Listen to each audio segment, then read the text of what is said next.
And that's it. Welcome back, everybody. This is the Natives in America podcast, and you are listening to it. And I'm your host, Benjamin Wan.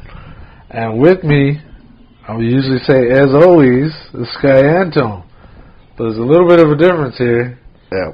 He's actually here. I'm here. We're in person, face to face. I can look into his eyes, man. Don't quit looking me in the eyes. Don't look at me. Yeah. First time in a long time.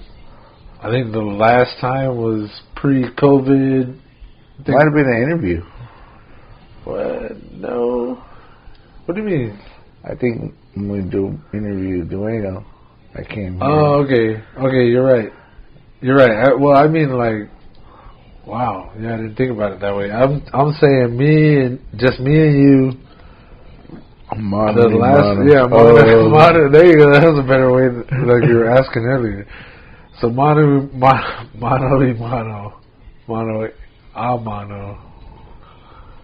All right, we're getting lost in here. I think the first time in a long time that we did this face to face, just me and you. Oh yeah. On the subject, no guest.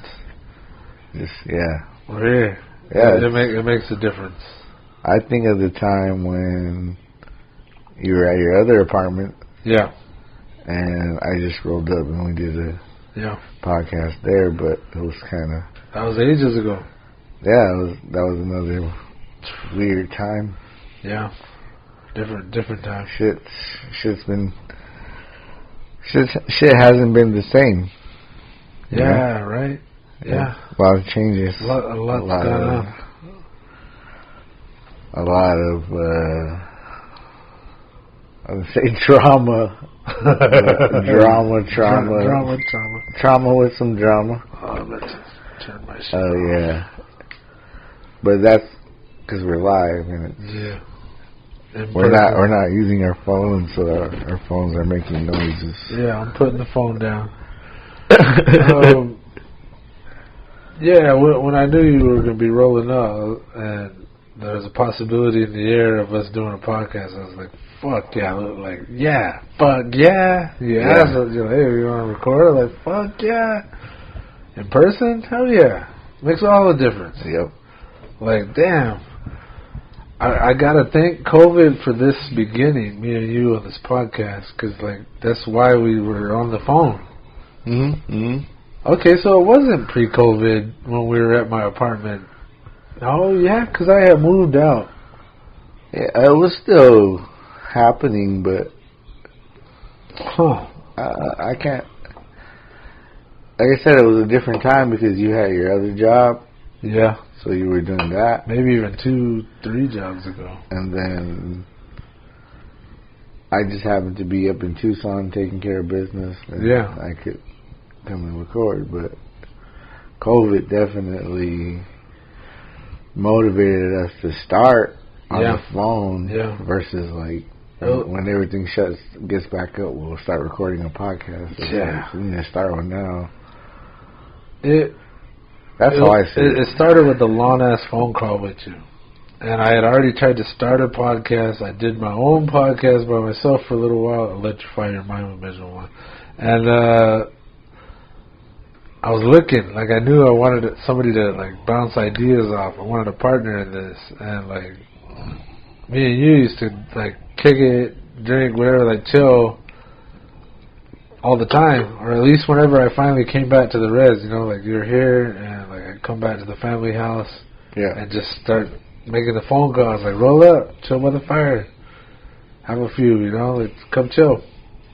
And COVID hit, and it was like perfect little storm. I was like, we can't chill in person, so you called me, and I was like, but we still had a few, I think. Yeah. We cracked a few. We were on the phone, and then I remember when we hung up, it was like 2 hours, an hour. No, it was a long time, like 3 hours. I just back and forth about nothing and everything that's going on with us. Mm-hmm. And I was like, that's the guy. This is the guy. And I asked you later, and I was like, yeah, you were down. So here we are. Almost 3 years later? Yeah. Pretty much. Yeah. So, I guess since we kind of have a bunch of episodes done. Yeah. Got some under our belt. Quite a few. Yeah, and it's kind of like just short of 100 episodes. Almost, yeah. This brings us one step closer. It'll be 98 with this episode. So I guess, like, what are we really talking about? Yeah, right. Are you saying the subject of that? Maybe. Are you kicking us forward? Are you keeping your eye on the ball? Okay. Tonight's episode, we are talking about... I meant to ask you before I hit the big red button what we're agreeing on here. It was alter egos, wasn't it? It was alter egos. Alter ego, or was it... that's what it is. Like, yeah, pretty much. It's the term for Lewis Clark, or not Lewis Clark, Jesus, Clark Kent. Oh my God, a couple of my buddies would be rolling in their graves right now. Clark Kent, Superman. You know, I'm almost scared to say anymore. Bruce Wayne, Batman. You know, I was gonna say his dad, Peter Parker, Spider-Man, like the alter ego. Right? Is that what we were already saying? Yeah. I mean, but I also think of it as like a mental exercise to where you're able to have this alternate identity. Okay, so alter ego, alternate identity. And then I feel like I said a third one completely different a second ago. Anyway, I think people get yeah. I mean, I think it's just... Are you guys with us? Call in this number, and we'll answer your call. So this is one of the ones you brought to me, and immediately things started coming to mind. And we didn't even discuss if you want to discuss Mr. Friday night. Mr. Friday night. Mr. Friday night. We good. Maybe. I mean, I pull from that. I think a lot of superhero stories or origins or some kind of reason why they are the way they are, and then as this kind of story unfolds, there's this whole other side to them. So what would you say the reason for having an alternate reality, alternate personality, alter ego, or a secret identity? Isn't that what you came at me at some point, with secret identity? Was it? No. Well, I know it was the whole Batman kind of saga of, you know, having this identity that you're kind of keeping a mystery, but yet still out doing things, and you're this person everybody's kind of depending on,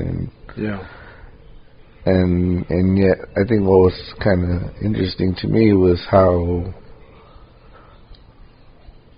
I guess realistically, when we talk about ourselves, we sometimes put ourselves down, and you know, we have all these flaws and things I can't do, and when it comes to having an alternate ego, it's almost like you're able to override those things and suddenly not have those issues and just be like Batman, you know, like you know, I don't have low self-esteem, or, you know, I'm confident, you know, and I think that's kind of what a lot of the superheroes were. Yeah, I think confidence is a huge one. It's like inhibitions. I want to say my first real, I'll say second, but I don't want to really get into the first, but like my experience with alcohol as a young man, you know, that was probably the beginning of something like that. Like, oh, me when I'm drunk, the guy I become after I've had a few. Yeah. A little more confident, maybe a little more ballsy, definitely louder, a little more outspoken. Yeah. Or like, you know, in general, me in general, I tend to talk in my head a lot. Mm-hmm. And like, I'll still be carrying on a conversation with people in my head. So they'll be saying shit and I'll be adding on to it, but I'm not saying anything out loud. So to them, it's like, oh, this guy's quiet. He has nothing to say about what I'm saying, but I'm sitting there thinking about it. And carrying on the conversation in my head. Yeah. Then, you know, you get a little sauce in me, and then it's like, boom, hey, let's talk about it, like, boom, everything I'm thinking, I'm saying out loud, you know, like. Yeah. Almost no, well, let's just say no filter. But I'm saying that's a pretty easy thing for me to think about when I'm trying to explain what it is to have an alternate life, alternate ego, alternate identity, is changing who you are on a regular day-to-day basis. So every day you wake up, you feel the same. You know, every day you wake up, you're this person. And then to have an alternate identity or an alter ego, you become someone else. There's this change in who that person is. This, whether it's good or bad, there's this like alternate. There's a duality going on. Yeah. And kind of like drinking, it's like flipping a switch. It's like, oh, I'm this now. You know, you throw a few back, and then it's like, experience me. I'm here. Look at me. Like, you're come alive sometimes. Yeah. It's not always that way, I've realized, in my old age. But, yeah, that's probably the clearest example I can think of becoming someone else.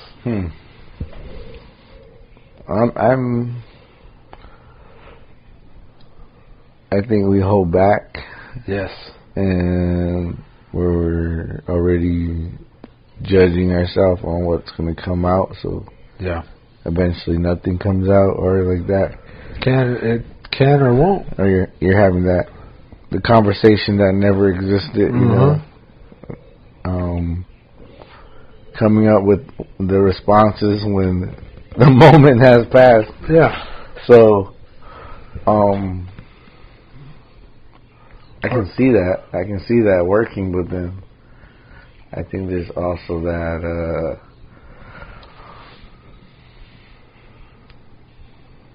the filter of, I don't know, like you kind of not depending on it, on alcohol, but there's also that sort of, I need it to be that. The crutch. But so I can see it, your point, but then also kind of where I'm like, because you can still be well. I don't know. I'm talking examples. Yeah. So quickest, easiest one to come to mind was alcohol. So let's talk about other examples.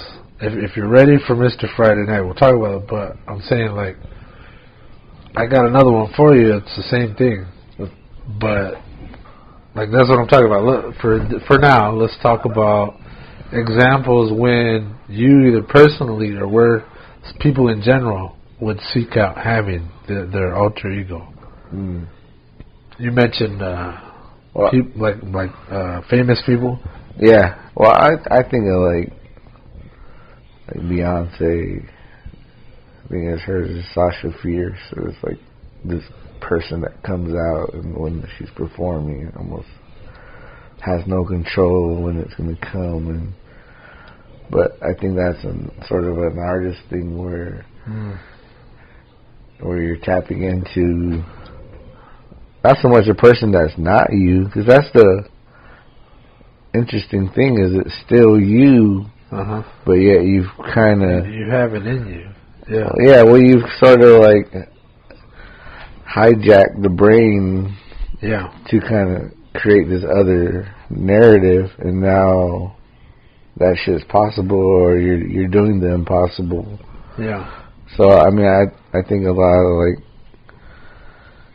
just musicians that are, or artists that are like so deep in it that where there's another person that comes out, or I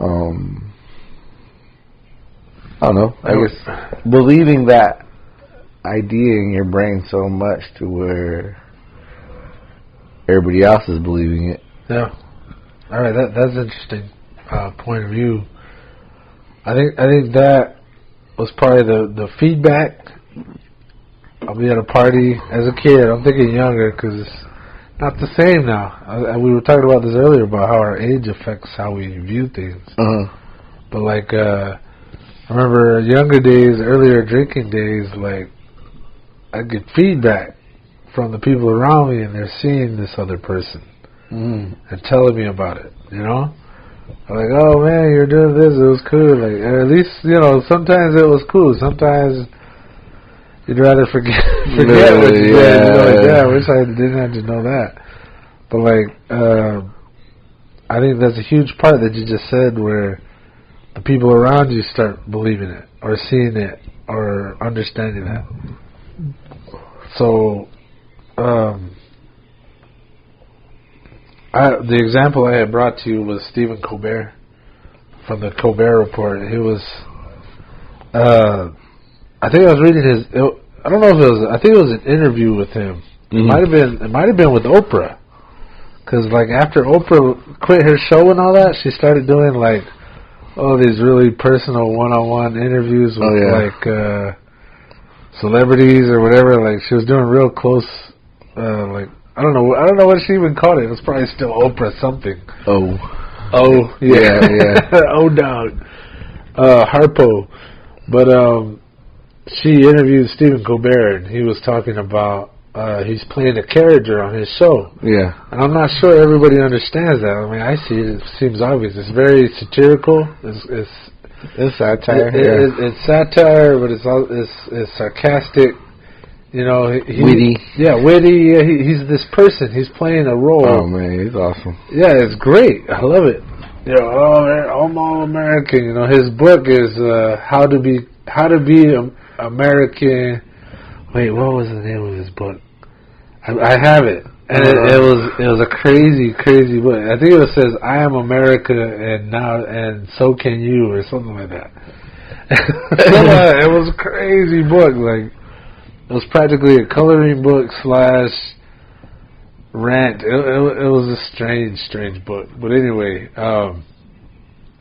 in the interview, he was saying he struggled with his wife because sometimes he'd come home and he'd still be in character. He'd still be that guy.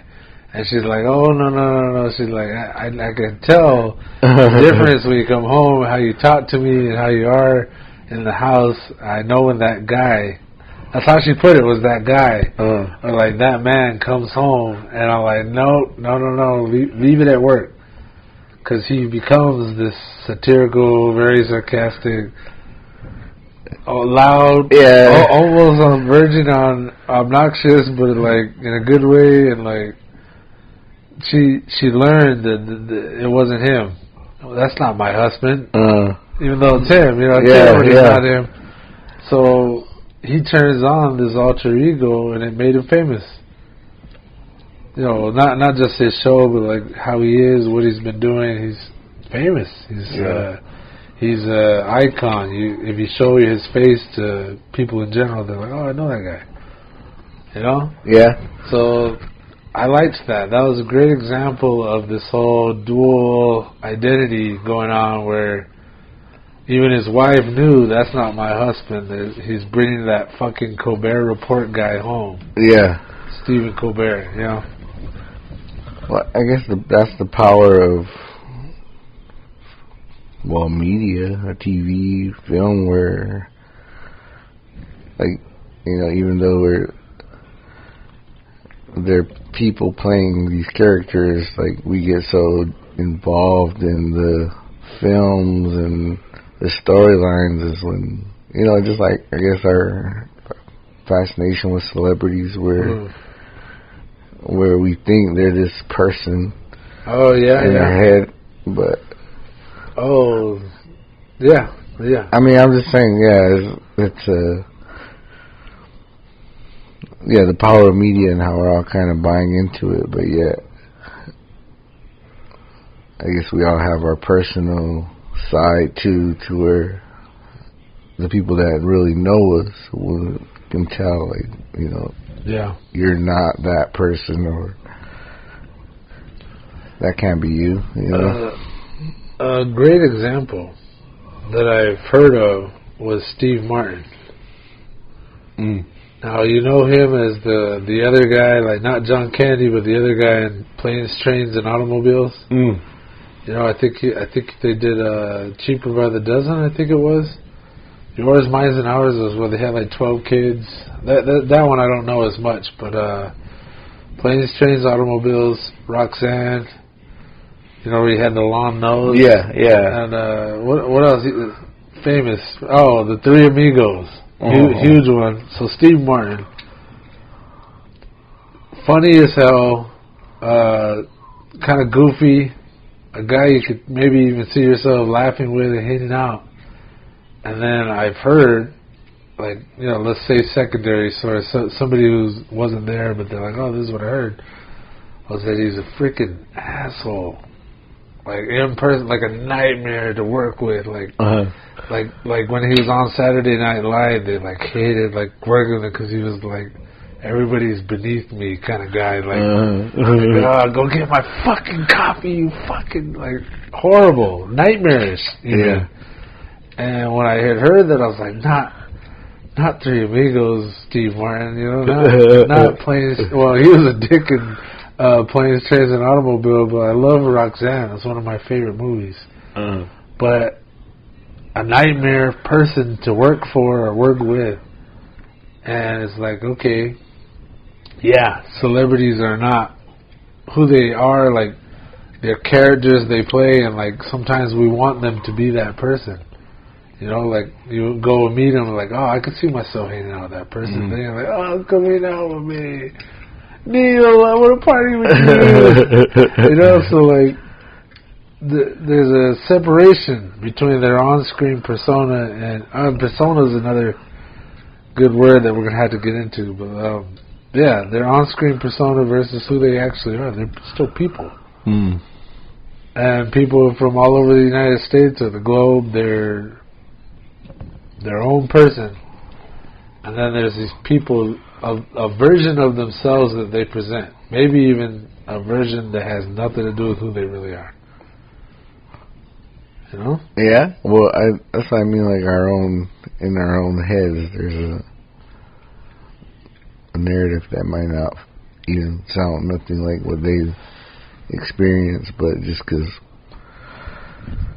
Or with dreams like that, like we have dreams and there's storylines in them, or there's some kind of narrative or something at least to where you can kind of explain it. Yeah. But yet it's kind of just made up, you know. It's not really a accurate. Well, I don't want to say anything like that, but it's just like that. Like,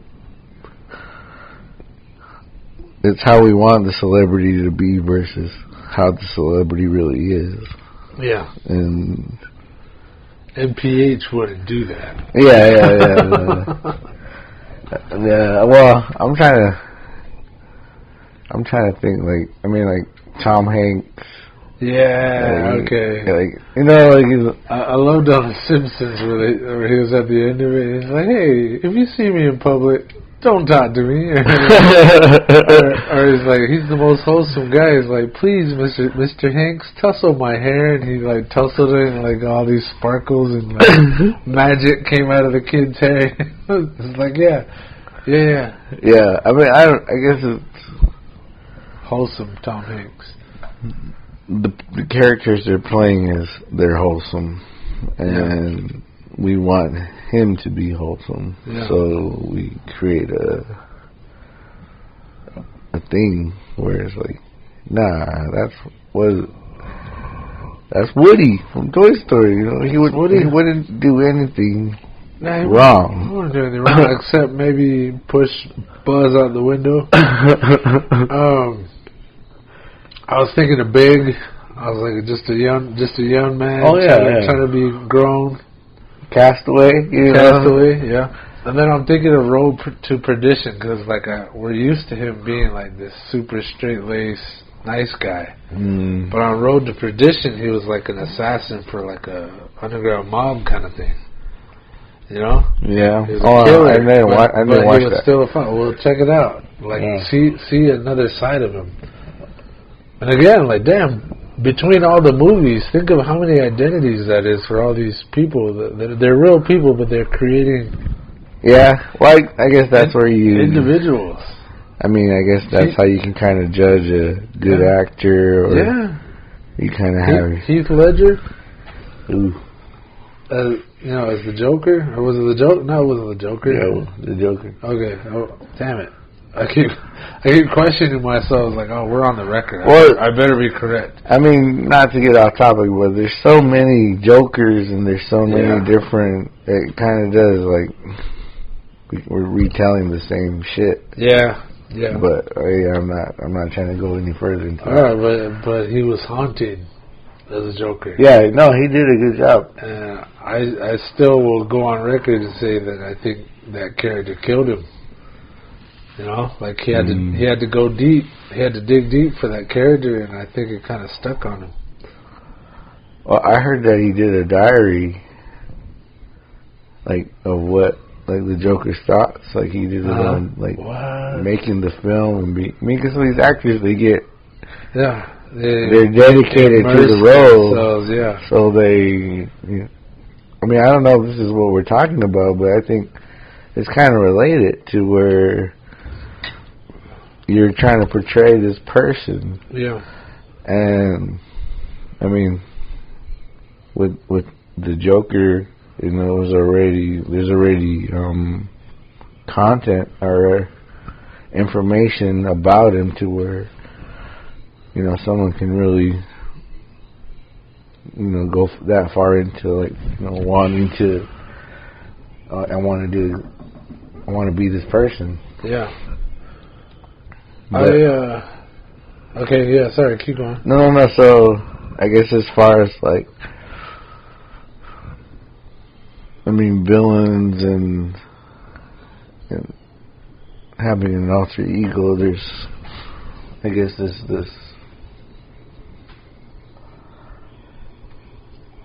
I don't want to say going against the grain, but just kind of having, I don't know, willing to go way off. Yeah. To make it happen. Yeah. Off the deep end. He was like dead within a year after that too. Maybe he did really well, got paid, and then just did a bunch of drugs and burnt out. But I kind of feel like he took that role and ran with it, and it kind of ran him over. Alright, so I think it's interesting that we keep coming back to the Batman scenario. Like, I think Superman is another one that kind of goes along those lines. He's out in public portraying himself as something that he's not. And then his alternate ego was this superhero going out into the world and fighting crime or whatever, you know, whatever. So, like, we're basically talking comic books and, like, storytelling, but at the same time, I also kind of wanted to add a touch of reality and maybe bring up serial killers. That's kind of random and off topic, but what I was thinking was, like, there's these people out in the world, they're out there portraying themselves as something else. Like, I feel like this is like the opposite end of the spectrum. Like, we were talking in the beginning, like, oh, maybe I'll play music different, or I'll act different on the screen, or, you know, get drunk and just be a little more fun, or, you know, a little more open, less inhibitions. Yeah. Reality. And then I'm bringing up serial killers as the darker, deep end of it, where they're doing these horrible acts. As, oh, this is who they are, this is how they feel, this is what they do, and then everybody else sees the straight-laced businessman that, you know, acts a little weird, but they can't quite put their finger on it. What do you think about that? I didn't mention that to you while we were talking. So this is new. So there's this, I guess, this fear of judgment. You know, so I don't want to say fear of judgment, but there's this truth of hiding who you are. Yeah. From the, I guess, the outside world. But then there's this other truth to where you're doubting yourself and you're almost saying you're not capable of doing these things, so you gotta create this other thing to do it. Yeah. But the other side of it, where talk about, you know, a serial killer, and they're keeping the identity closed because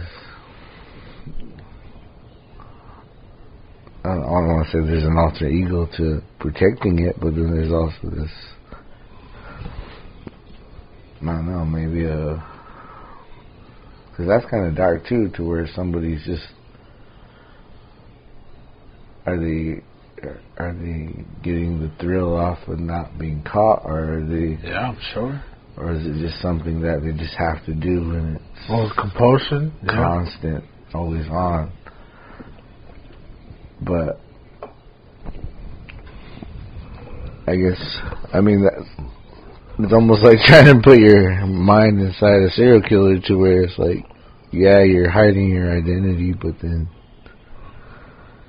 you also know that you're hiding it because you're doing something very, very fucked up, you know? Yeah.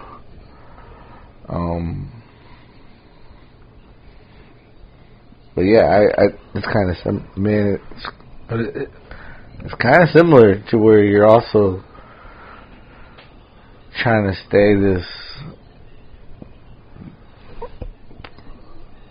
portray this person that's following the right path, you know. Yeah. So there's the good person. Yeah. So I guess it's kind of weird to say that there's I don't want to say stereotypes, but it's like there's stereotypes to what a normal person should do. Yeah. So societal rules.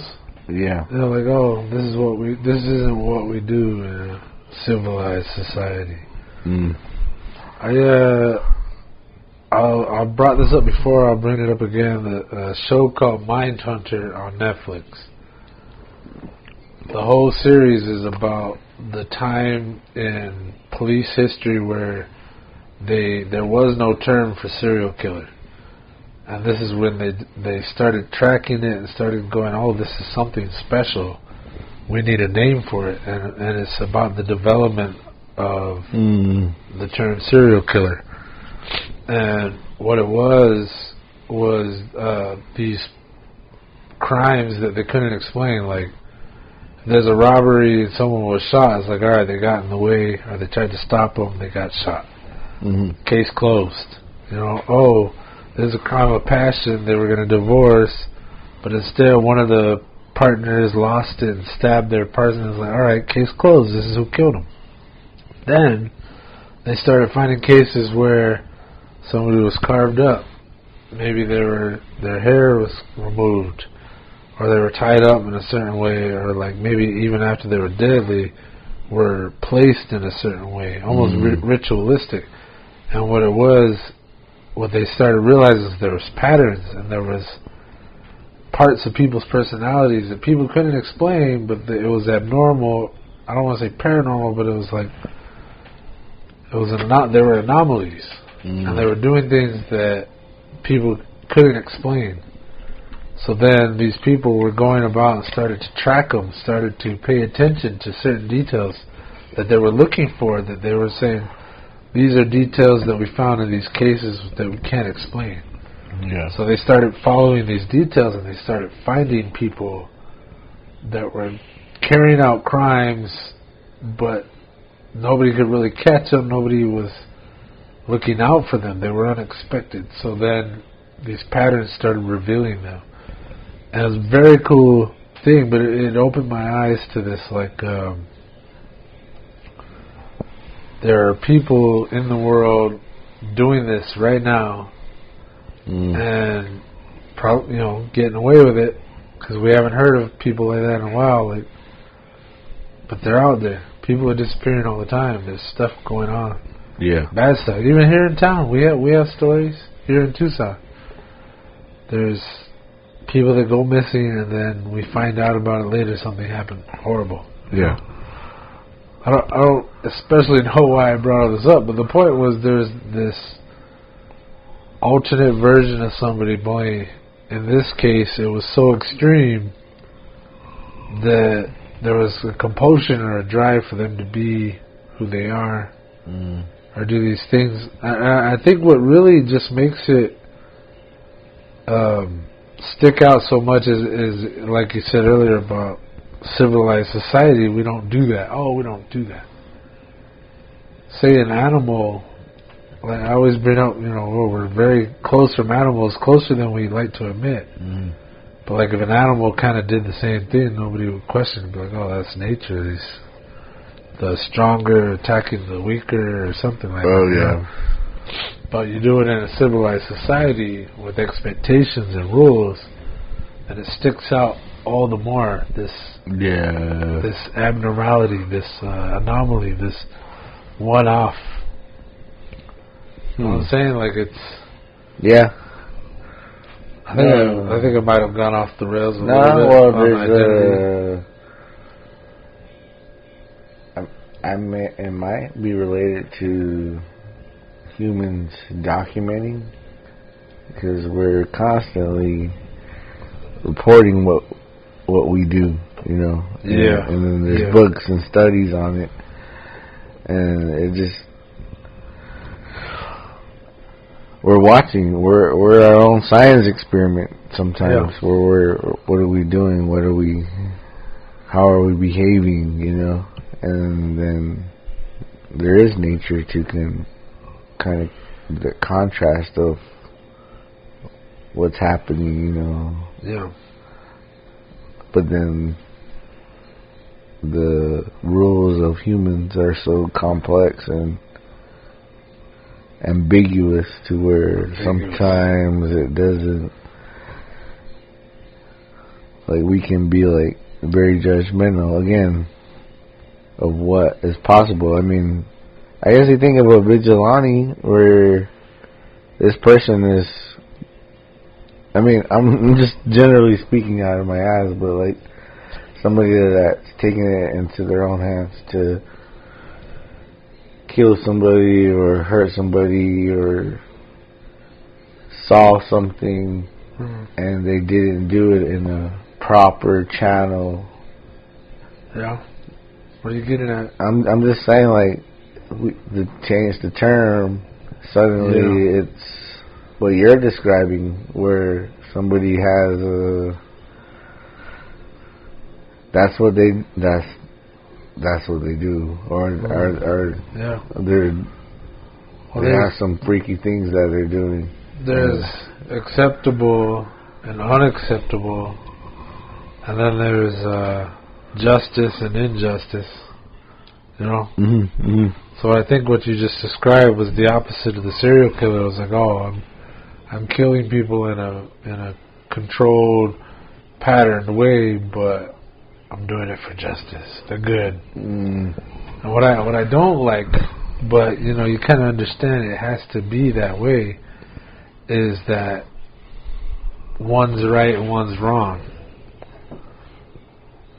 Is it? Yeah, or according to society. Oh. Now I'm not saying somebody who's going out and ritualistically killing people by pattern or based on who they are. Yeah. Or how they look like. I'm not saying that's good, because it's not. Like, that's horrible. I've seen, I've explored these issues, like, just out of interest, and you go, oh, that's obviously bad.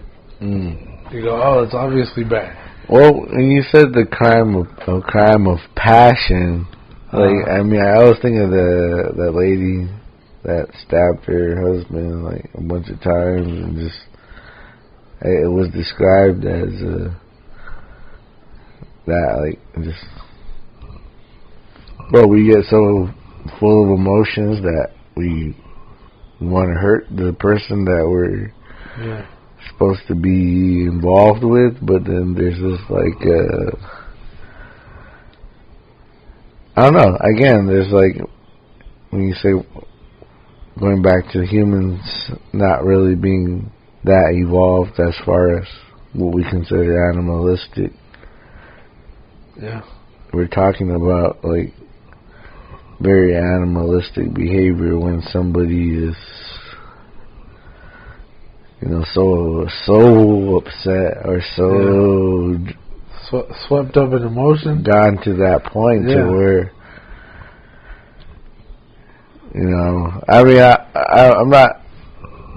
I'm not talking about any specific cases, but it's just like there's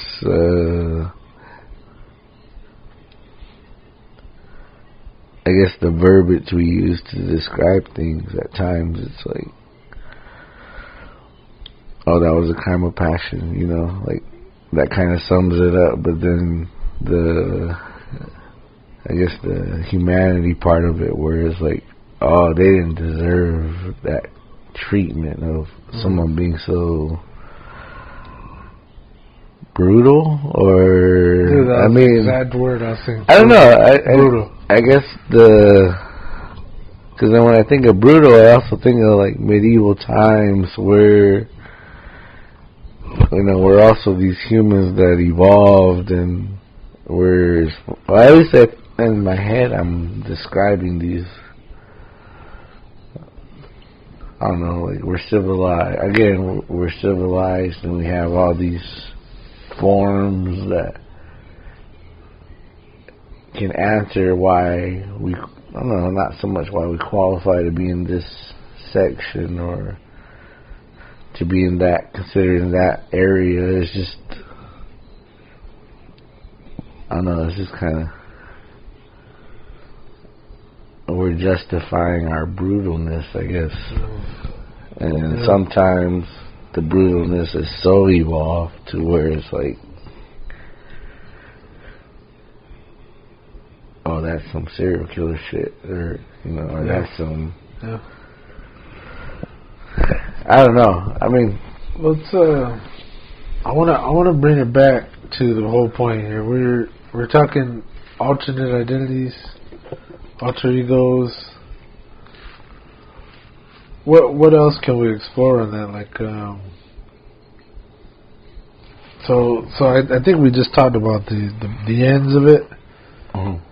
You're either really this or really that, but like, let's talk about the middle ground. So, I'll start. While back, I want to say after high school, I started studying the game and like the art of getting women. And it was like, you know, just depraved young man stuff, just desperate for, you know, lady attention, whatever. So you're trying to learn whatever you could, probably from the lamest perspective. But there was a point where I was also studying, they call it neural programming, and I was like, either ritualistically or strategically, or what's the word? I'm thinking like a procedure where you do it procedurally again and again. I'm thinking of science, but I can't think of the term. But anyway, the whole point is like you practice it. You do it again and again, and the part of neural programming was you work on the mental side of it, work on the psychology of it. And I was doing this thing where it was kind of like a self-hypnosis. And what it was I think I'd follow through this recording, I'd listen to it, and then I'd think of my own stuff. Like it was like, think of a word It was you know, the best way I could describe it was like on that movie Stir of Echoes, where the lady's like telling Kevin Bacon like, oh, you're in a theater, it's an empty theater, you're all by yourself, it's dark in there, and all you can see are these bold letters up on the screen. And as you get closer and closer, the word starts to come into focus, and then you get closer and closer, and then boom, you're there. What's the word? And then that's your keyword. So I was practicing for a little while. This is a while ago. I think I was still living originally in Coalfields, or maybe on my way out of it, whatever. It was a long time ago, around high school graduation time. And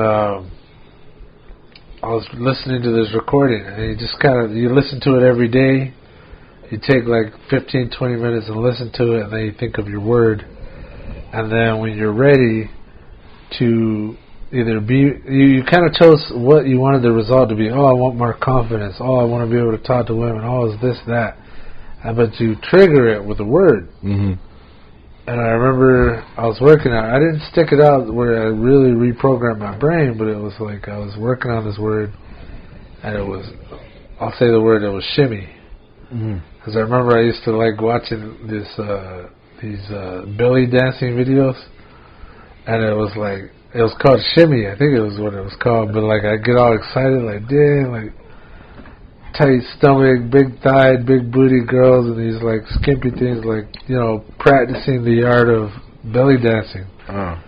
But it was called shimmy, and I remember like I'd get all excited and worked up about the idea of it, and that excitement and the workup was what I wanted, like that feeling to come back. And it was also like I would go out, you know, go to the bars, whatever, like just looking for women, you know, like, what's up, you know? But, you know, in the beginning, you go there, and there's all this fear and trepidation and your inhibitions. So usually it's like, oh, well, I got to have a few beers or something so I can get on the dance floor, or, you know, start talking to these ladies. And the idea was, all right, well, with proper training and programming, you could just trigger that feeling with a word. So I would show up to a bar or whatever looking to, you know, hook up with ladies, and I would say my word, shimmy, and then I'd be in that mode. So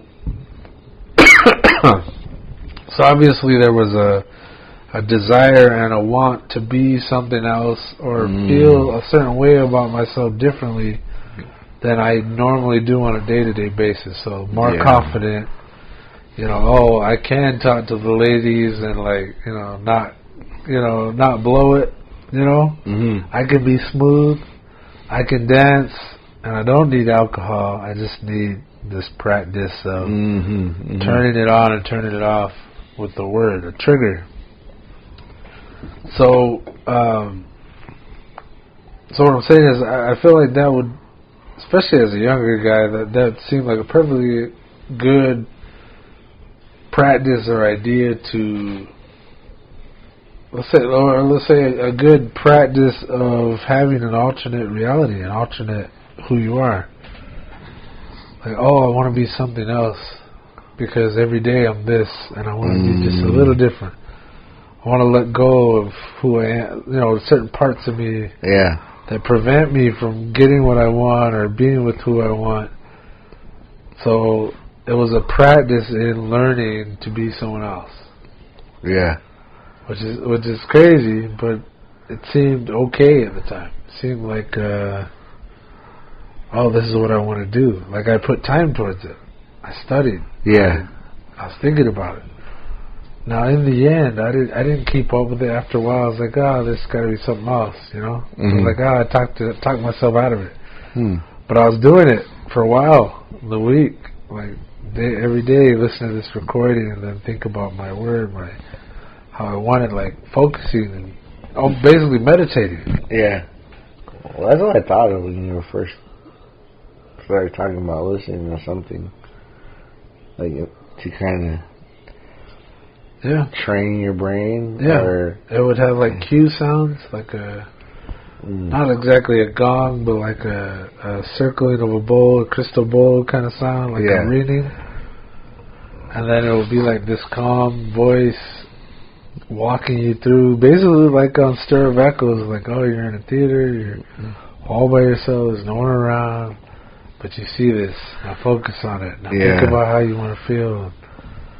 It was like that, and it was like 15, 20 minutes of just sitting there listening to it and breathing. You know, in the beginning it was like self-hypnosis almost. But the end result, what I was shooting for, was this alternate me, this better me, this other version of me. But, you know, I think that's what eventually crumbled it. But what I'm saying is, like, that was the point. To have an alter ego or an alternate personality. Maybe a version of myself that I think people wanted. You know, or what I thought. What I think that's the funniest thing about it is whether it's true or not. Everybody thinks people think some way about them. You know what I mean? Oh, this guy's cool. So you go around thinking, oh, I'm cool, because people think I'm cool. Yeah, I've been feeling like that a lot. Yeah. Oh yeah, you're so cool, brother. You should know. No, not like that, but like just they probably think this of me. Yeah. So I mean, already creating a the vibe. It's out there. Yeah, you put out a vibe. All of us do. What I'm saying is, like, there was a desire. There is a desire from time to time to change that or alter that. Or maybe, like, when you meet new people, you try to prevent that seed from ever getting planted. You're trying to be somebody else. Yeah. Well, there's this, you got me thinking of public speaking. But then you also got me thinking of Steve Urkel. Remember he had the... Oh, yeah, perfect. Good idea. He had the... Was it Stefan? Was it Stefan? It was like the opposite of Urkel, and this cool dude. It was the same guy, right? Yeah. He had a smoother voice. Yeah. He had a better haircut. I think he lost the glasses too. It was cool. He was a cool dude, and Steve Urkel was awkward and annoying, and it was just, again, it was alter ego. Perfect. But like, I think what you're talking about, there's this element of planning. Like, we have to plan and get things right. Yeah. But then when you're talking about like this displaying confidence and kind of tapping into this person that's not easily, I guess, accessible, because I mean, again, there's this. I think we always want things to be planned and concise, and it doesn't always work that way, because sometimes we're in a moment where, you know, whether it be, you know, someone bringing another type of energy, or you're so overwhelmed by someone else's energy, you kind of fold up and forget who you are, or, you know, you almost lose track of your, you know, your own identity, to where this element of not planning and kind of just being loosey-goosey, open to, you know, what's happening, and, you know, not having that doubt of what people are thinking, or even, again, I guess, what even happens, because I think that's the strange part about it too, because it's like a moment can change 10 years later to where, you know, the tables did turn, you know, and it wasn't, maybe in the beginning it wasn't that bad. Yeah. And then, But in the moment, I just always think of kids shit too, because like, yeah, when we were kids, things really meant more than what they meant looking back at it. Because I'm like, man, you made a big deal out of that shit. That wasn't even worth all that energy you put into it. But like, growing up young or growing up and just experiencing the world, you're so just hitting it for the first time and feeling it for the first time to where after a while it's like, I don't know if it's just our matureness or our oldness to where we're telling somebody, you know, you're over exaggerating or you're doing too much, you know. Well, you got me thinking of another very simple example, and I think everybody can relate to this. So, like, I was talking about practically meditating and putting in all this practice and all that, like, to be able to say shimmy and then become whatever. Super Bob, Super Bob. But it was like, it took all this work going into it, and maybe people who are listening right now might go, oh, I can't relate to that. That sounds crazy. You know, or the other extreme end, which was, you know, the serial killer. Like, there's people who aren't serial killers, and they're like, oh, that's crazy. I can't relate to that. I still don't know what these guys are getting at. Here's a perfect example that you made me think of. Think about anytime you knew an argument was coming, or you wanted to give somebody a speech, so you're sitting there rehearsing it, having out the argument or the speech or whatever in your head. Yeah. That is a quick practice in alternating yourself, because what you're trying to avoid is showing up to showing up to an argument or this event empty-handed. Yeah, empty-handed. You're not prepared for it, which, if it were completely unprepared, if it was completely coincidence, if it was completely brand new, that's how all of us show up to an argument if we weren't expecting it. Empty-handed and you're blindsided. But I've been feeling like that. Yeah, but when you sit around and practice, you know, you're having the argument already in your head before somebody shows up. That's a very simple attempt at alternating who you are, alternating who you want to be. It's like, oh, I don't want to be unprepared and I don't want to be inquisitive. I don't want to be uninquisitive, or I don't want to be stupid or lame when I'm talking. So I'm going to practice right now. Yeah, I think we've all done that.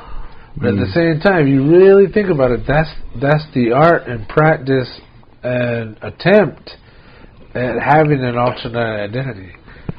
Even for that short period, it's like, oh, I'm going to change who I normally am to be something else when this comes. Yeah. So, like, we've been talking about pretty big extremes, so I'm trying to bring people to that. Like, think about that. How many times have you had an argument in your head, you know, or prepared a speech? And like you said, public speaking is like, hopefully you practiced for that. You timed it, you know, you said it, you know, spoke out loud for the first time, where it's no longer just in your head, but you're putting it out there. Oh, yeah. So just the act of practicing or getting ready for an event or a speech or an argument or a presentation is the act of working on an alternate identity, I think. And I think it's something we can all relate to. Well, it is kind of interesting, because it's like your presentation, you get assigned the presentation, and you do the presentation. Yeah. And whoever saw it can say shit about it now. Yeah. I mean, I'm not saying you can judge it. But you did it, though.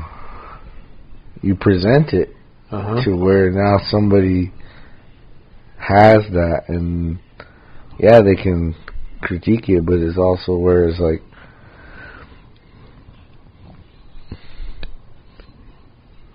it made enough impact to where somebody is commenting on it and dissecting it. You know, maybe it made them think a certain way, but then, I mean, I think that's kind of the scary thing about public speaking is, you know, people are scared about saying the wrong thing or saying something that's going to make them look silly or stupid, whatever narrative you come up with. But then it's that somebody being able to say they saw you do it, and now I'm going to talk about it. And I don't know if it's our self-esteem or if it's just we assume the worst, but it's like, yeah, we're gonna go there right away, and it's best not to even say anything. But I guess that's the scary part about it too, because when we stay quiet, then we don't know what the possibility, but then, you know, actually saying shit and maybe being laughed at every once in a while because you said something stupid or you...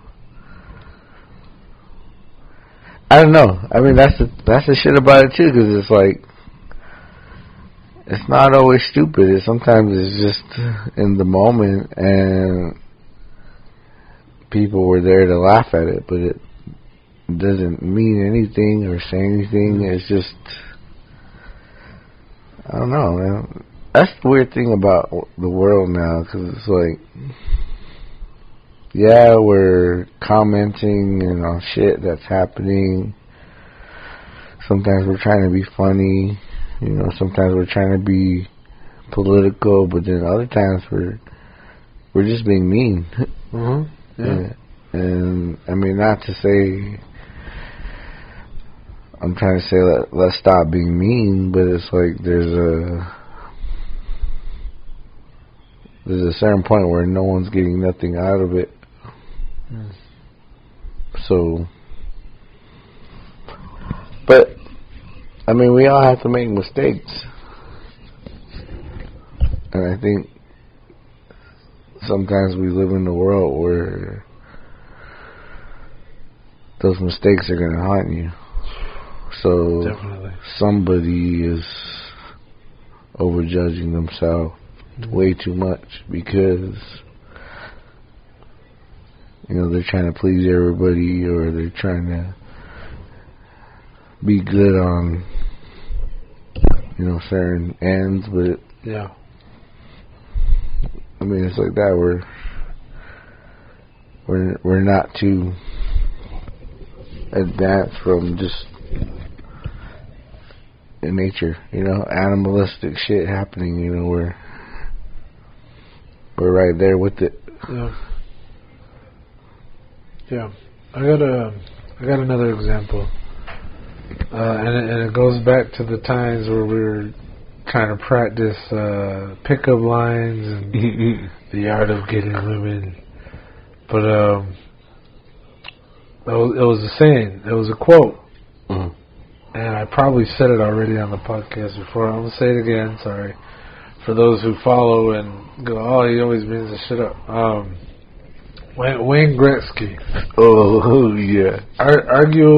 So Sky's heard it. Arguably one of the best hockey players out there. And the quote was, "I missed 100% of the shots I didn't take."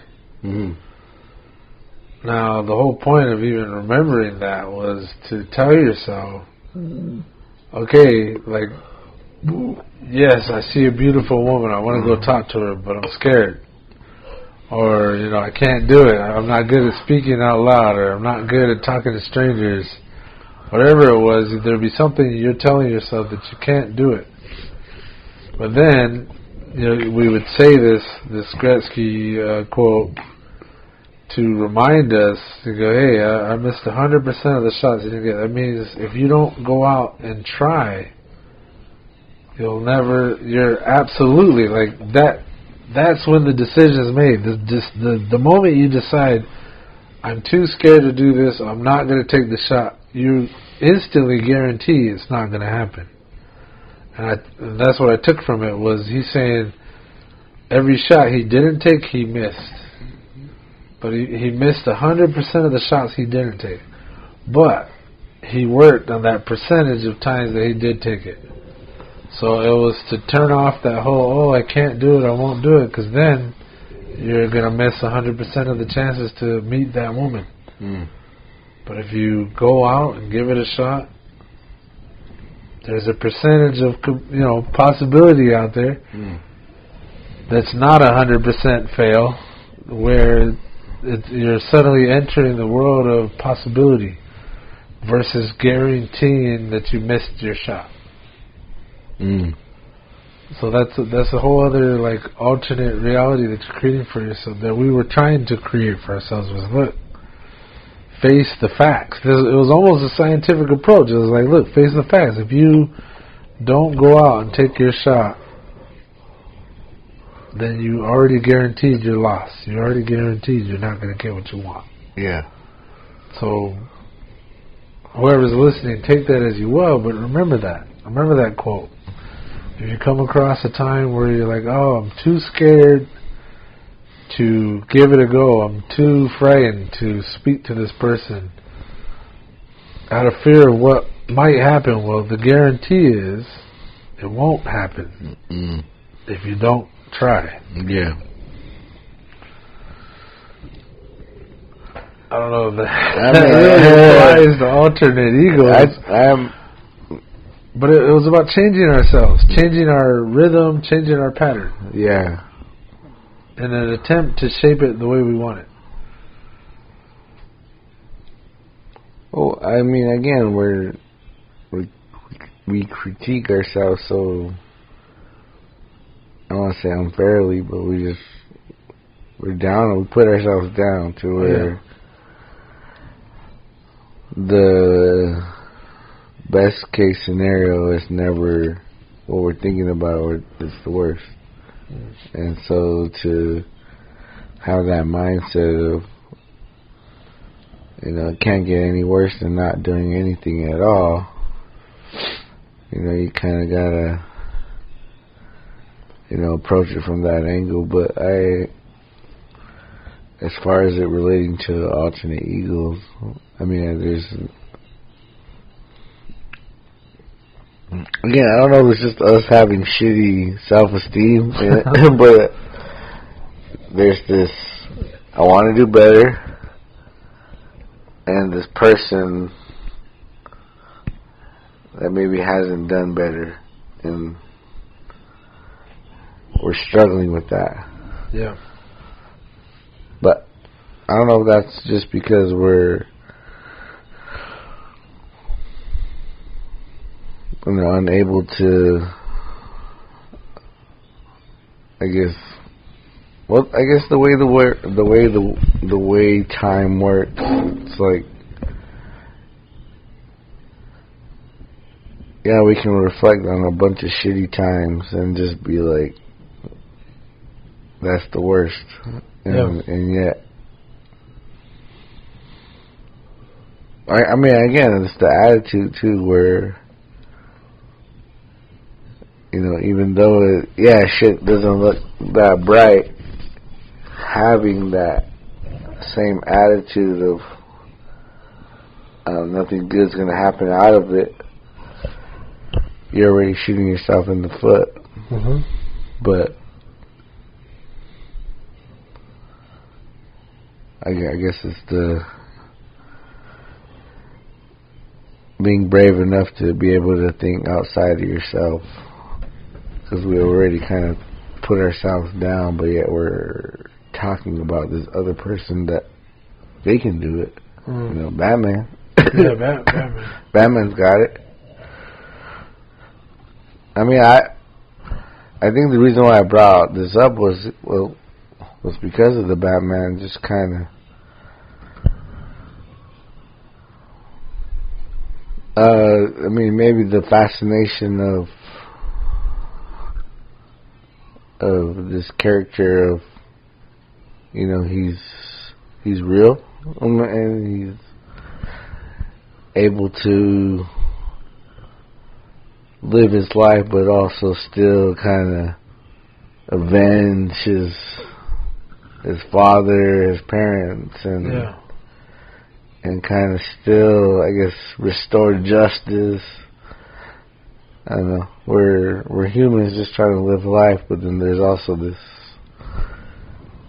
I don't know, but it's just our place in humanity where we want to leave a mark. We want to do something epic. We don't want to just be boring. Yeah. But a lot of times we'll settle for boring because going above that means putting yourself in that position where you're uncomfortable. Yeah. You're having to do things that you're not good at, or I guess that having to admit, hey, I need to talk in public. I need to. Yeah. I don't know. I mean, besides kicking ass, what else did Batman do that was so great? I mean, I'm not shitting on it. I'm just saying, like, he was just kicking a lot of ass, right? Or saving lives. It wasn't just beating ass. It was. Saving the town, changing the outcome of terrible things. Being like in the Black Knight, they're like, sometimes you got to be the bad guy to be just. You got to do what people aren't capable of doing. If you're always perfect, if you're always correct, like police are supposed to always be correct. Yeah. And he could go beyond that and do what seems like the horrible thing, but he did it because he's still correct. He's still right. It's still just. It's still for the greater good, even though it may not be seen that way. You made me think of another great version of this. You were mentioning the passage of time, and I'm thinking about who you were as a kid, who you were as a teenager, who you were in your 20s and your 30s, and who you are now. That's alter ego like a motherfucker. It's like, who were you in high school, who you think you were in high school, yeah, to who you are now, and you're like, oh, I know better now, or fuck, I still don't know. But it's still you this entire time. All these versions of you that exist. And as long as you remember them, they still exist and they're still in you. For me right now, there's the skinnier me, like I'm overweight and kind of slow and have trouble breathing sometimes. So it's like I get winded and it's like, oh, there's the younger, skinnier, faster me, But it still exists in me, in my mind. It's like, oh, that's me. It's all me. All of that was me. Yeah. But there were different times, different me. So like I think that's another cool way of looking at it when we're talking alternate egos. Is like, man, like all that is still in you. You're the same person. You're the same body. Just there was a younger version of you where you thought you could take on the world, or like you're indestructible, you could drink, 1,000 beers and then wake up and just go back to work or something, Yeah, like, no hangover. Yeah, no hangover, just recovered, like, alright, or on to the next one, And then there's you now where it's like, I better not drink tonight because I gotta get up in the morning, or like, through experience, you become a different person. But it was the passage of time. You're still you. Yeah. Well, and you still remember a lot of these things, and it shapes you, who you are. So, yeah. I mean, it's the pride. There's that, It's the pride of, I outgrown that person, or making changes to that person. Shit. Even recently, I've been like, damn, I'm still fucking up like I was before. I still make mistakes, even though you would think after so many years, I think that's a child version of you looking forward, like, when I'm an adult, I'm not going to mess up like this. Yeah. But if you don't change your ways, you still mess up. You still, or even if you did change your ways, mistakes are a part of life and the human experience. You know, it's like I thought it to myself not too long ago. I was like, damn, it's still me. You know, I think I even brought up like trying to leave, and my mom told me one of the most important things that still sticks with me was, you know, wherever you go, there you are. You know, you're like, oh, I'm gonna move to California and be this different person. It's like, yeah, you're just gonna be you in a different place. You're gonna take all your problems with you. You're just gonna be in a new place. Yeah. You know, like that was a memory that stuck with me. I'll never forget how it made me feel then and how I still feel about it now. It's like escaping.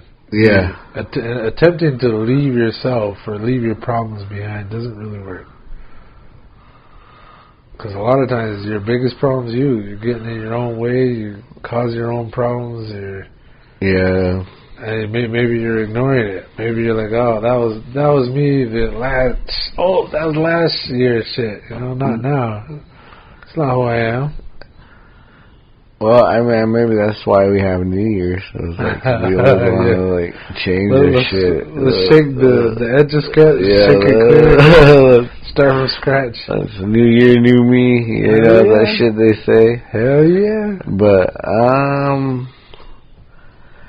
like that you learn. But I was thinking about that too, because like I might have wisdom in certain arenas, but then when it comes to me on my own shit, like, that wisdom kind of just goes away. It doesn't even exist anymore because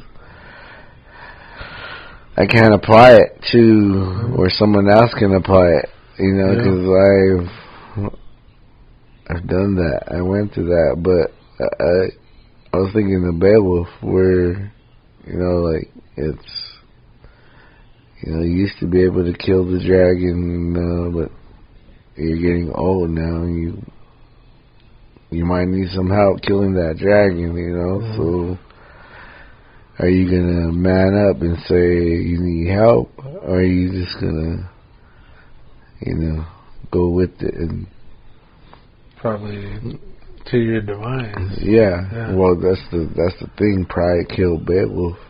You know, his own pride.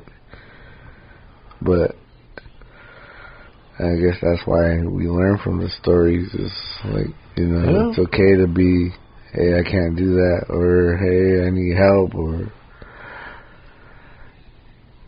I can't do this on my own. I think that's one of the tough things to do is to say that, because we're always sort of, you know, thinking we can conquer it all on our own, and yet most of the time, you know, you do need assistance. You do need help. You know, you do need connection. So, you know, alter ego, you know, maybe that's just another quick way of ignoring the fact that you need help from somebody else, or you want help from somebody else. Because, like, even that, too, like, we can still be so stubborn that we won't ask for help. We won't go and say it to somebody that we respect because we're too worried about how they're going to feel about it versus them saying, like, I got you, or this is what we're supposed to do, you know. I think that's the tough part about it, too. It's like, people want to help. You know, like, there's so many people I want to help, but, like, I'm not going to help them until they ask, you know? Yeah. Because that's just how it works. Yeah. But I also understand this satisfaction of saying you did it all by yourself. Yeah. You know, I didn't need no help. I don't need nobody. Yeah. Yeah. So that's another side of that whole juxtaposition of young and old.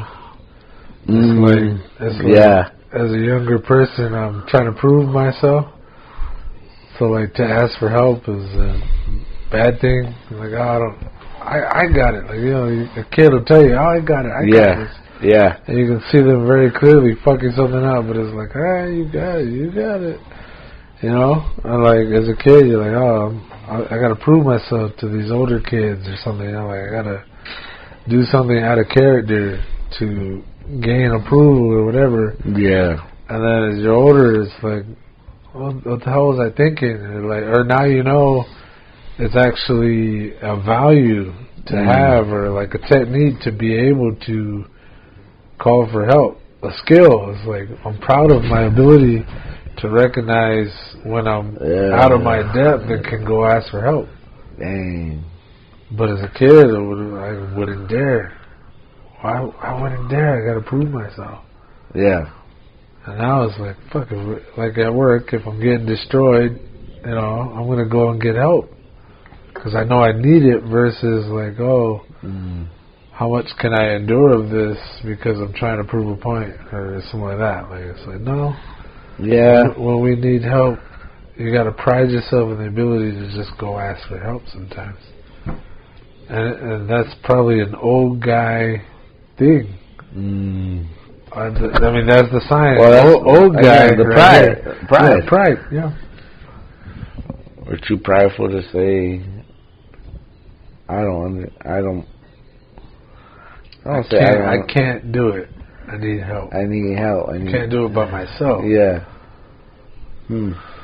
Yeah. It's easier now. You still got that feeling like, should I? That's the human side that questions everything, but it's all related to the judgment of who's watching, our peers, Yeah, for sure. And then we compare. We compare when it doesn't always equal what we're really thinking. It's like, they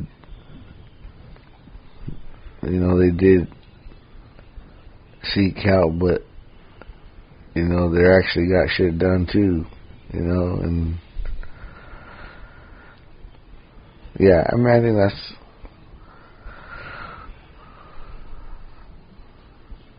I think that's where a lot of us, at least for myself, where I want to be in the right, or I want to be, I don't want to say a burden, or I want to be able to take care of my own shit. Yeah. So I'm not going to ask anybody else to kind of hold down my shit, because that's what I said I was gonna do. That's a grown-up ass thing right there. I don't want to bother anybody, so I'm gonna go through this thing that I already know is gonna be terrible, but I don't want to burden anybody. So I'm gonna just endure. I'm gonna endure this. Yeah. Damn, that's a whole other side of it. Damn, that's very adult. Like I mean, it's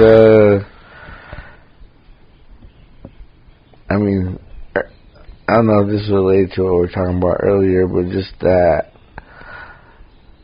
there are times when I say, and I know I'm wrong or I'm politically incorrect, but it's just like, man up, I tell myself that, but I don't know if I'm being the toxic one or the whatever, but it's just like, this shit still has to get done, It's not something that we can debate on, or like, this shit has to get done. So that's like your version of my shimmy. You gotta say something to activate yourself. Like I gotta do it. I gotta become this. You understand it. You go, all right, man. Like, that's your own version of getting it done. Yeah. And I don't think anybody can go, politically incorrect or all that. Yeah, but I can hear somebody critiquing that where they're saying toxic masculinity or some bullshit where it's like he's a toxic man. It's a wrong thing and it's hurting society and gender roles and just kind of just. I don't know. I mean, maybe it's not for everybody, but it's definitely something where I feel comfortable saying it. Like, man up and just get it done. Yeah. But because it's yours. It's your time and you're talking to yourself. You're not like, I guess that's the other sharp edge of the sword. You're putting your toxic masculinity on me. You're not saying it to somebody else. You're telling yourself, like, man up. And really, if we're willing to be open and peaceful, that's your reality. That's your thing. Yeah. And nobody can say anything about it. Let's be real here. Nobody can say, oh, that's wrong. It's like, no, it's your thing that you're doing for yourself or saying to yourself. I don't think anybody has a right to put hands on you on that one. Yeah. Like, no. Mind your business. This is me. All right. Well, I guess if I were to say it to somebody else and expect a certain reaction, then it would be wrong. But saying it to myself, I think I'm just. The records will stop. It's actually effective in how I'm thinking. So, man up is not that bad for me to say, but. I don't know, you're recorded now, so it's on. Somebody's gonna come check us. You said man up, and that's... they're gonna quote us now. Yeah. You're gonna call from the newspaper tomorrow. They're gonna want a quote. Yeah. Can you explain this? Can we get a quote on this? No comment. Are you what century are you living in? Yeah. So do you hate women or what? Why do you hate women so much?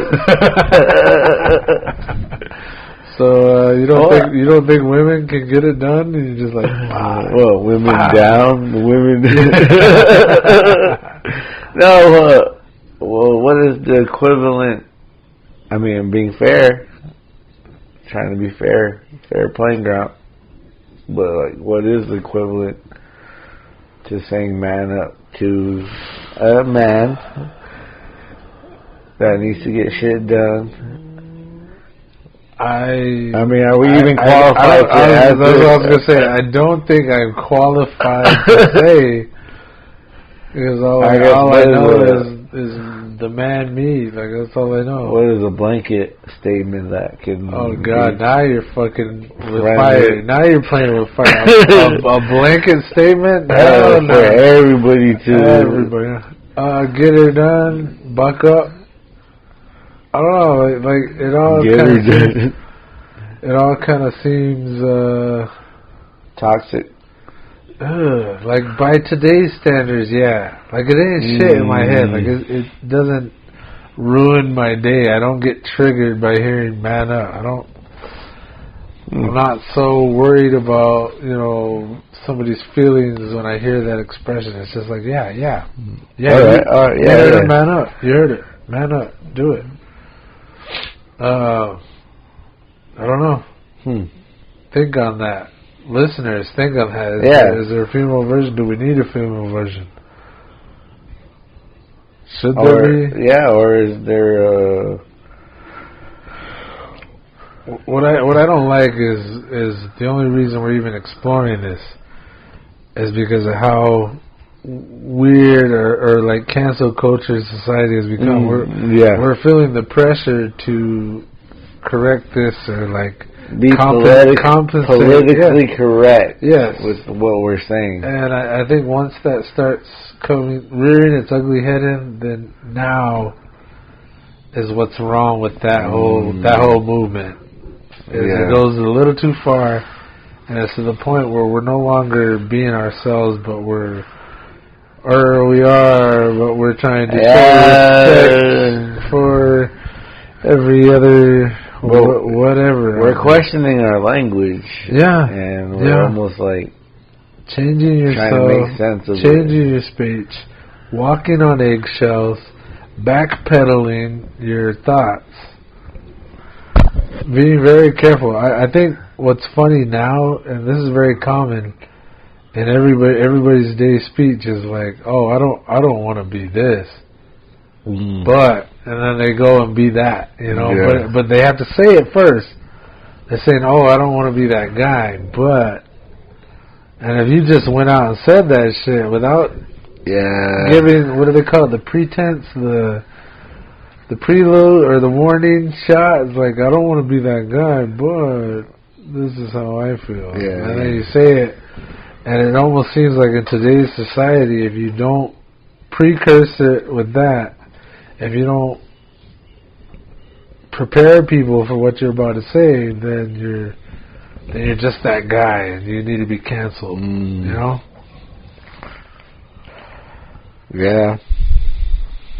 I mean, that's another topic as far as like. We'll have to do another episode. How that all gets controlled, and I mean, the internet is creating a world. Oh yeah.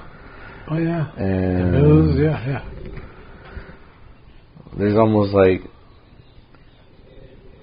rules in that realm. I think it's important to just say pressure. There's a pressure that's put on all of us to act right. I'm putting up quotation marks. You guys can't see them, but because I can see Sky's face, I'm quotation marking to him. There's all this pressure to act right, or to do the right thing, or to have the correct speech, or pronouns, or whatever. There's all this societal pressure to do all that. Yeah. And I worry about the detrimental effect to either freedom of speech or simply being who you are and saying what you think without fear of reprisal or, you know, it coming back to you and now you're burned down. Yeah. So, I guess I don't know what my point is. My point is that I worry about how far we let that go, how carried away we get. And I think a sign of the times, which I've brought up about the term, to be honest, it starts being overused and it becomes part of our speech. Like I've been paying attention to a lot of modern movies like the ones that are coming out now, and the expression, to be honest, is in damn near every movie I've seen lately. And I think it's because it's common practice now, like, everybody wants to say, oh, well, to be honest. We don't say, like, oh, I want to be frank with you. Or, oh, this is how I really feel. Yeah. It's now just, to be honest. It's a very quick expression. Oh, to be honest.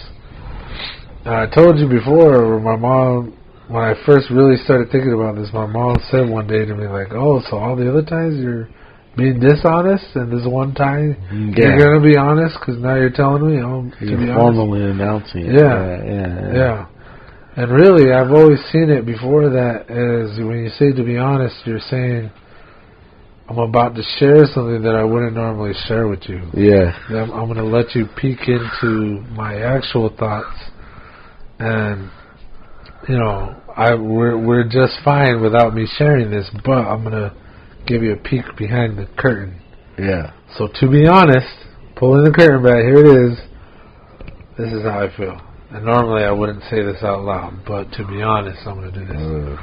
And along those same lines, I think correct speech and all that, like it's all.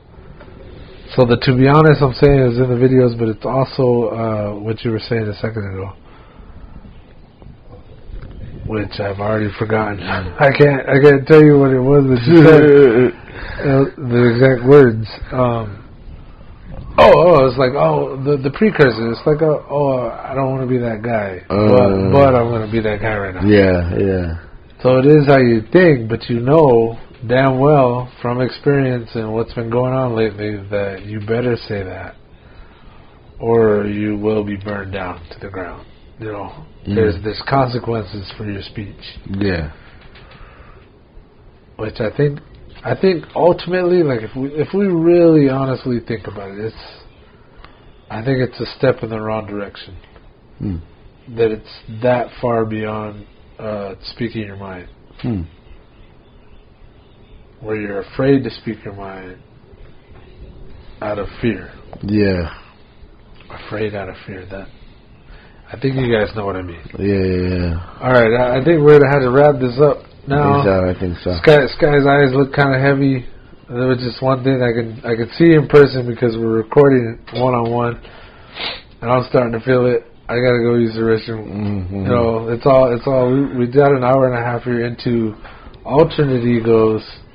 Do you have any final words on alternate egos? I still feel like there's more to say, but yeah, I mean, I think I was just fascinated with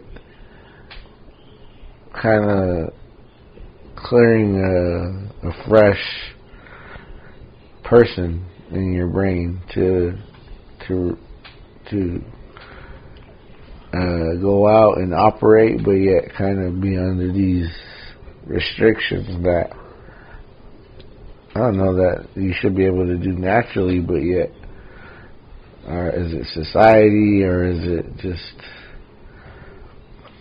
our fucked up way of thinking? But like we hold back naturally just because we're worried about what another person is thinking. And shaping who we are, really. Yeah. When you started that sentence, I thought for sure you were saying clearing a person, but you mean creating a person? Kinda. You said clearing a person that'll do all that. You mean? I mean, it's like you're starting off on a fresh piece of paper. Oh, okay, so you did mean clearing that. Okay. Yeah, and just kind of using that as the identity, but yeah. There's nothing wrong with the initial identity. I just had all these other issues and stuff, but to have that alternate ego, you're kind of, I don't know, it's not unnecessary, but it's just almost going the wrong way to solving it. But I think, again, it's related to all these other things in our society where we're worried about what people are saying and judging us, and you know, just kind of having like people having their own opinions of you.